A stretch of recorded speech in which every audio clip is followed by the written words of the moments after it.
চট্টগ্রামে এমন সুন্দর একটা আয়োজনে এসে পেয়ে গেছি কন্টেন্ট ক্রিয়েটর নবরস অর্থাৎ ফাহিমকে। তার সঙ্গে কথা বলবো। কি অবস্থা, কেমন আছেন? আলহামদুলিল্লাহ তানভীর ভাই, এভরিথিং ইজ গুড। আচ্ছা, শুরুতেই জানতে চাই এই যে আজকে এমন সুন্দর একটা আয়োজন হচ্ছে চট্টগ্রামের বুকে, তারকার মিলন মেলা বলতে গেলে কন্টেন্ট ক্রিয়েটররা এসেছেন। কেমন দেখছেন চট্টগ্রামের এমন আয়োজন? এক কথা অসাধারণ। বন্দরনগরী চট্টগ্রামে এই ধরনের ইভেন্ট খুবই কম হয়, ম্যাক্সিমামে রাজধানী ঢাকাতে হয়। তবে চট্টগ্রামে এই ধরনের ইভেন্ট আসলে প্রয়োজন ছিল।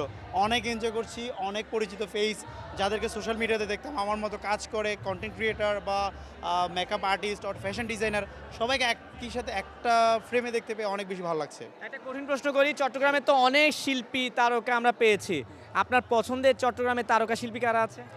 আহ, তিনি এখন এই পৃথিবীতে নেই। ওকে। আই বাচ্চু। আচ্ছা, আইয়ুব বাচ্চু অবশ্যই অবশ্যই লিজেন্ডারি। আমি সকালেও ওনার গান শুনছি, প্রায় দুপুরের দিকে আমি ওনার গান শুনছি। আচ্ছা, তাহলে যদি বলি যে আইয়ুব বাচ্চুকে কেন ভালো লাগে? ওনার গানের মাধ্যমে, ওনার কাজের মাধ্যমে। ঠিক আছে, সালমান শাহকে কেন মানুষ এখনও ভালোবাসে? ঠিক আছে, সালমান শাহ যখন সে স্টার তখন আমার জন্ম হয়েছে, কিন্তু আমি তেমন চিনতাম না, কিন্তু তাকে এখনও কেন মানুষ ভালোবাসে এত বছর পরেও? মানুষ তার কাজের মাধ্যমে টিকে থাকে। মৃত্যু তো আসবে, আপনি সবাই চলে যাবো একদিনে পৃথিবীতে, কিন্তু মানুষ বেঁচে থাকবে তার কাজের মাধ্যমে। ঠিক আছে, সালমান শাহর প্রসঙ্গ যেহেতু উঠেই গেছে, আপনাকে একটু বলে রাখি যে 6 সেপ্টেম্বর সালমান শাহ মৃত্যুবার্ষিকী। সালমান শাহ কোন ছবিগুলো ভালো লাগে, কেন ভালো লাগে? একটা ব্যাপার হচ্ছে যে এখনও মানে মৃত্যুর পরে একজন নায়ক যে কত জনপ্রিয় হয়, সেটা সালমান শাহ একটা জ্বলন্ত উদাহরণ নাকি?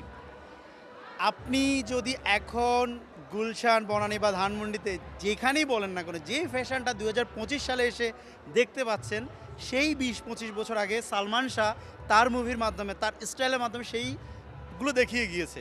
ঠিক আছে, এবং তার প্রত্যেকটা মুভিতে যে পরিমাণ ভালোবাসার একটা কাজ করতো, যেমন তুমি মোর জীবনের ভাবনা, হৃদয়ের সুখের দোলা, এই যে গাছের নিচে বসে একটা ফিল্ম অন্যরকম।